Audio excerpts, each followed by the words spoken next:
Assalamualaikum warahmatullahi wabarakatuh. Salam sejahtera dan salam Islamani. Yang bersaya Tuan Pengerusi Majlis Barisan Hakim yang saya hormati, para guru, rakan-rakan peserta serta hadirin yang saya muliakan. Berdirinya saya pada hari ini adalah untuk menyampaikan sebuah pidato yang bertajuk Rukun Negara Asas Paduan Negara. Hadirin yang dihormati, rukun negara bukan sekadar 5 baris ungkapan yang kita lafazkan setiap kali pernah sekolah. Sebaliknya, rukun negara ialah pedoman hidup yang menjadi tunjang perpaduan masyarakat Malaysia yang terdiri daripada berbagai kaum, agama dan budaya. Jika rakyat benar-benar menghayati prinsip-prinsipnya, sudah pasti negara kita akan terus aman, harmoni dan dihormati adil dunia luar. Pada hari ini saya ingin mengupas tiga prinsip penting dalam rukun negara, iaitu kepercayaan kepada Tuhan, kesetiaan kepada raja negara dan kesopanan dan kesetaraan. Hadirin sekalian, prinsip yang pertama ialah kepercayaan kepada Tuhan. Sebagai rakyat Malaysia, kita bebas mengamalkan agama dan kepercayaan masing-masing walau bagaimanapun. Pegangan kita diajar supaya saling menghormati dan hidup dalam suasana yang aman. Dan kepada Tuhan bukan sekadar melibatkan amalan ibadah, malah membentuk akhlak dan kepribadian seorang individu yang mempunyai pegangan agama yang kokoh, akan lebih jujur, amanah, bertanggungjawab dan disiplin. Mereka juga akan menjauhi gejala negatif seperti rasuah, penipuan, budi dan jenayah kerana sedar bahawa setiap buatan akan dipertanggungjawabkan. Dalam kehidupan sehari kita dapat melihat bagaimana masyarakat berbagai agama saling menghormati antara satu sama lain. Ketika musim perayaan, kita saling berkunjung dan mengucapkan tahniah tanpa mengira kaum atau agama. Inilah bukti bahawa kepercayaan kepada Tuhan mampu menyatukan rakyat dalam suasana penuh toleransi dan saling menghormati. Hadirin yang saya hormati, prinsip kedua ialah kesetiaan kepada raja negara. Raja merupakan lambang paduan kedaulatan dan kestabilan negara. Sebagai rakyat Malaysia, kita hendaklah menanam rasa cinta kepada tanah air serta menghormati institusi raja yang menjadi sebahagian daripada sistem pemerintahan negara.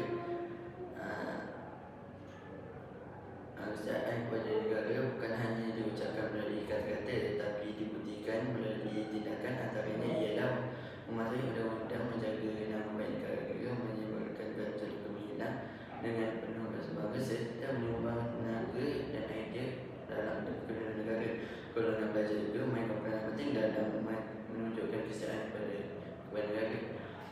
Belajar bersungguh-sungguh kerana ilmu yang diperolehi ini akan menjadi aset untuk menyumbang kepada masa depan seseorang. Doktor yang merawat pesakit dan ikhlas, seorang guru yang mendidik anak bangsa dengan penuh dedikasi, maupun seorang keselamatan yang mempertahankan negara, semua menunjukkan kesetiaan masing-masing tanah air melalui tanggungjawab masing-masing. Hadirin sekalian, prinsip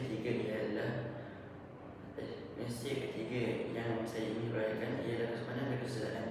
Ini amat penting dalam membentuk masyarakat yang berbudi bahasa dan saling menghormati. Pada zaman teknologi yang serba canggih ini, kesopanan bukan sahaja perlu diamalkan ketika bersemuka, ketika menggunakan media sosial. Kata-kata kasar, fitnah, penghinaan dan penyebaran berita palsu boleh sebelah masyarakat sebagaimana benar semasa yang benar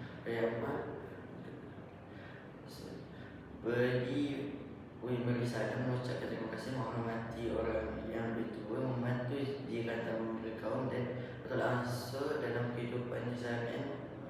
Contoh amalan kesopanan, kesetaraan yang harus jadi sebagai sesungguhnya budaya, bahasa dan cerita.